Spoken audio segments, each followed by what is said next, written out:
भगवते वासुदेवाय। श्रीमद्भागवत महापुराण अष्टम स्कंद पहला अध्याय। मनवंतरों का वर्णन। राजा परीक्षित ने पूछा, गुरुदेव, स्वयंभू मनु का वंश विस्तार मैंने सुन लिया। इसी वंश में उनकी कन्याओं के द्वारा मरीचि आदि प्रजापतियों ने अपनी वंश परंपरा चलाई थी। अब आप हमसे दूसरे मनुओं का वर्णन कीजिए। ब्राह्मण ज्ञानी महात्मा जिस जिस मनवंतर में महामहिम भगवान के जिन जिन अवतारों और लीलाओं का वर्णन करते हैं उन्हें आप अवश्य सुनाइए।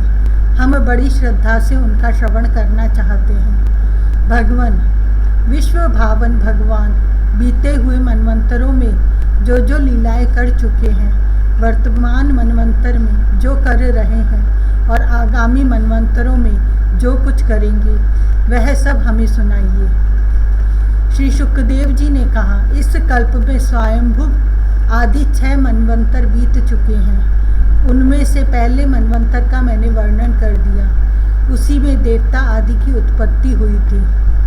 स्वयंभू मनु की पुत्री आकुति से यज्ञ पुरुष के रूप में धर्म का उपदेश करने के लिए तथा देवहूति से कपिल के रूप में ज्ञान का उपदेश करने के लिए भगवान ने उनके पुत्र रूप से अवतार ग्रहण किया था।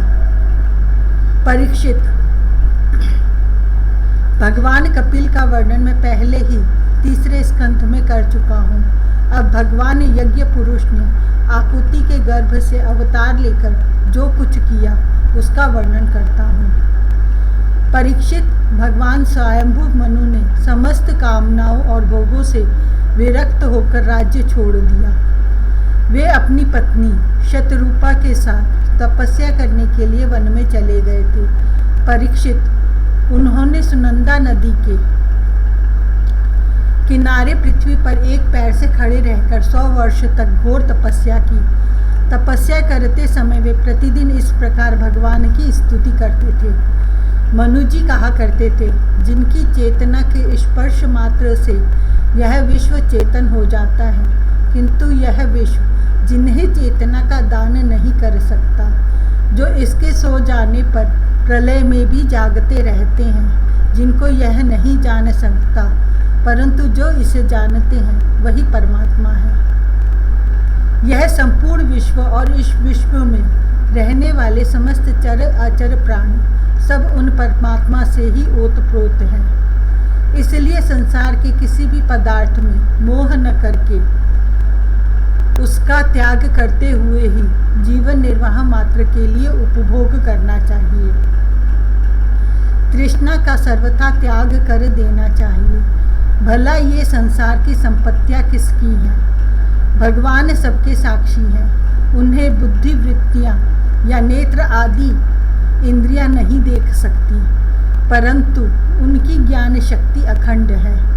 समस्त प्राणियों के हृदय में रहने वाले उन्हीं स्वयं प्रकाश असंग परमात्मा की शरण ग्रहण करो, जिनका न आदि है न अंत, फिर मध्य तो होगा ही कहाँ से, जिनका न कोई अपना है और न पराया, और न बाहर है न भीतर।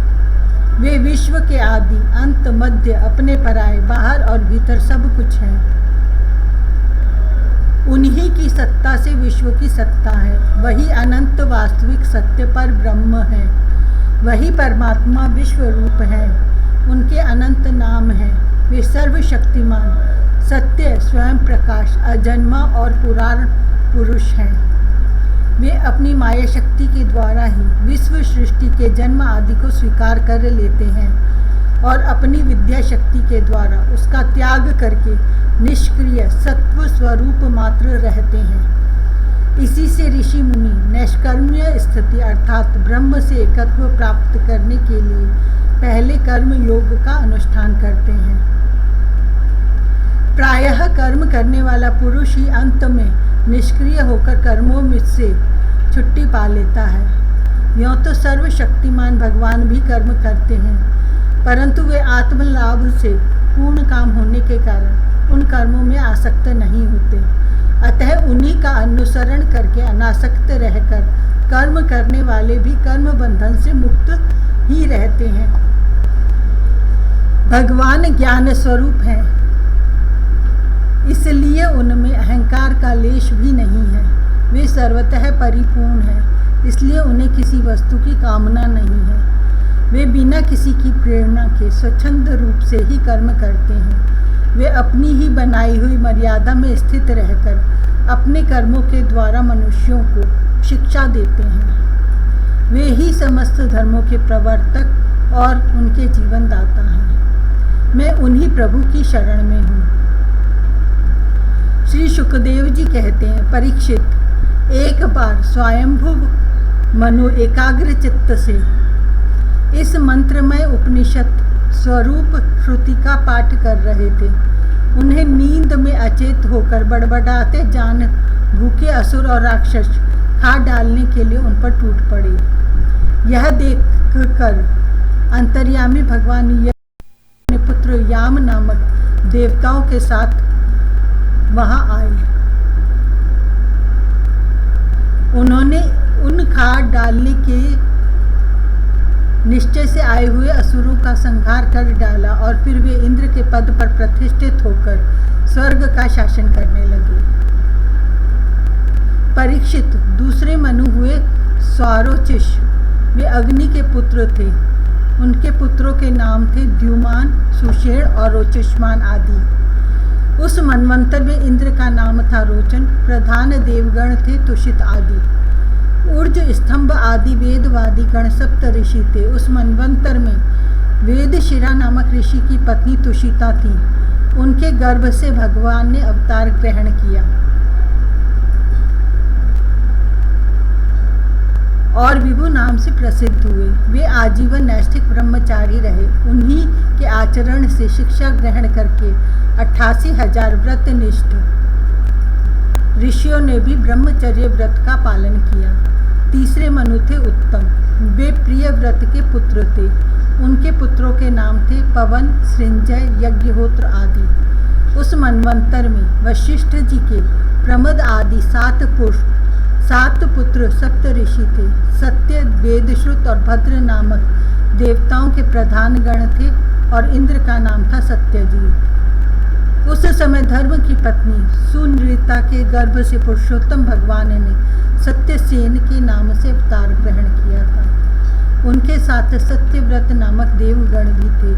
उस समय के इंद्र सत्यजित के सखा बनकर भगवान ने असत्यपरायण, दुशील और दुष्ट यक्षों, राक्षसों एवं जीवद्रोही भूतगणों का संहार किया। चौथे मनु का नाम था तामस। वे तीसरे मनु उत्तम के सगे भाई थे। उनके पृथु, ख्याति, नर, केतु इत्यादि 10 पुत्र थे। सत्य, खरी और वीर नामक देवताओं के प्रधान गण थे। इंद्र का नाम था त्रिशिक। उस मनवंतर में ज्योतिर्धाम आदि सप्त ऋषि थे।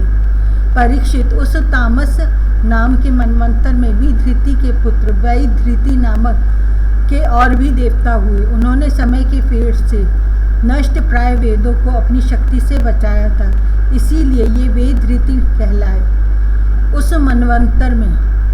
इस मनवंतर में हरिमेधा ऋषि की पत्नी हरिणी के गर्भ से हरि के रूप में भगवान ने अवतार ग्रहण किया। इसी अवतार में उन्होंने ग्राह से गजेंद्र की रक्षा की थी। राजा परीक्षित ने पूछा, मुनिवर, हम आपसे यह सुनना चाहते हैं कि भगवान ने गजेंद्र को ग्राह के फंदे से कैसे छुड़ाया था। सब कथाओं में वही कथा परम पुण्यमय, प्रशंसनीय, मंगलकारी और शुभ है, जिसमें महात्माओं के द्वारा गान किए हुए भगवान श्री हरि के पवित्र यश का वर्णन रहता है। सूत जी कहते हैं, शौनक आदि ऋषियों, राजा परीक्षित आमरण अनशन करके कथा सुनने के लिए ही बैठे हुए थे। उन्होंने जब श्री सुखदेव जी महाराज को इस प्रकार कथा कहने के लिए प्रेरित किया, तब वे बड़े आनंदित हुए और प्रेम से परीक्षित का अभिनंदन करके मुनियों की भरी सभा में कहने लगे,